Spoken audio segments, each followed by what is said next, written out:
Halo semuanya, perkenalkan saya Regita Kusuma Dewi, peserta Latsar CPNS tahun 2025 gelombang 2 yang berasal dari pemerintah daerah Kabupaten Sumedang.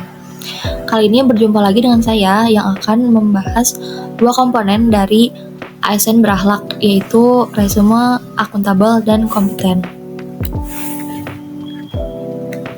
Apa itu akuntabel?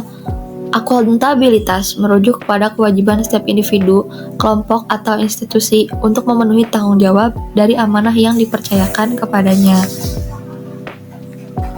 Dalam konteks akuntabilitas, core values ASN berakhlak ada 3 perilaku, yaitu yang pertama, kemampuan melaksanakan tugas dengan jujur, bertanggung jawab, cermat, disiplin, dan berintegritas tinggi.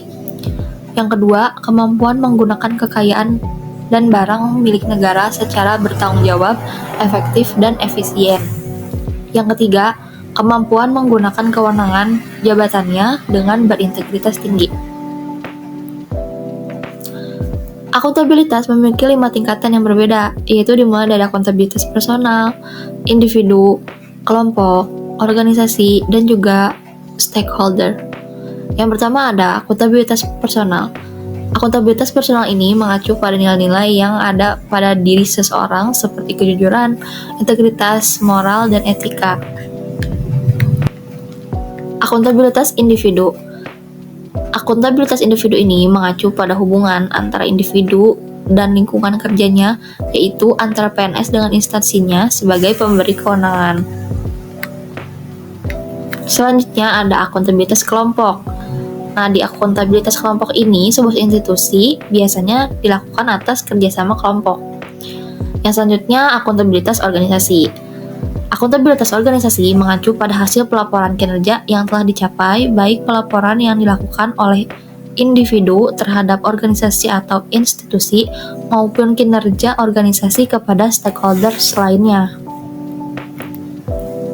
Last but not least, akuntabilitas stakeholders.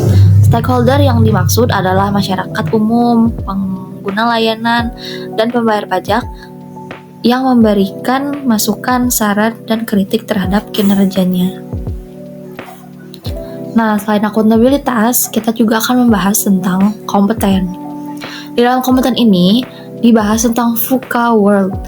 V-nya yaitu volatility, yaitu artinya disertai dengan penuh ketidakpastian.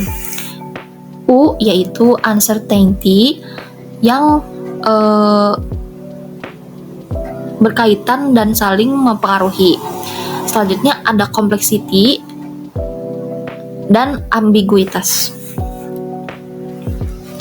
Terkait dengan perwujudan kompetensi ASN dapat diperhatikan dalam Surat Edaran Menteri Pan-RB nomor 20 tahun 2021 dalam poin 4. Antara lain disebutkan bahwa panduan perilaku atau kode etik kompeten ada 3, yaitu meningkatkan kompetensi diri untuk bertanggung jawab tantangan yang selalu berubah, yang kedua membantu orang lain belajar, yang ketiga melaksanakan tugas dengan berkualitas terbaik. Nah, di dalam kompeten juga dibahas mengenai learn, unlearn, dan relearn. Pertama, learn. Learn dimaksudkan bahwa sejak dini atau sejak keberadaan di dunia, kita dituntut untuk terus belajar sepanjang hayat. Dalam tahap ini, sebagai ASN, dibiasakan belajarlah hal-hal yang benar-benar baru dan lakukan secara terus-menerus.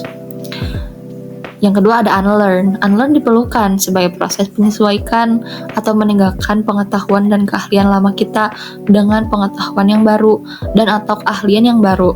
Proses ini harus terjadi karena apa yang ASN ketahui ternyata tidak lagi sesuai atau tak lagi relevan. Meskipun demikian, ASN tak harus benar-benar melupakan semuanya untuk hal-hal yang masih relevan.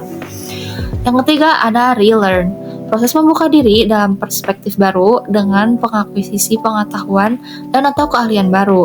Kita benar-benar menerima fakta baru.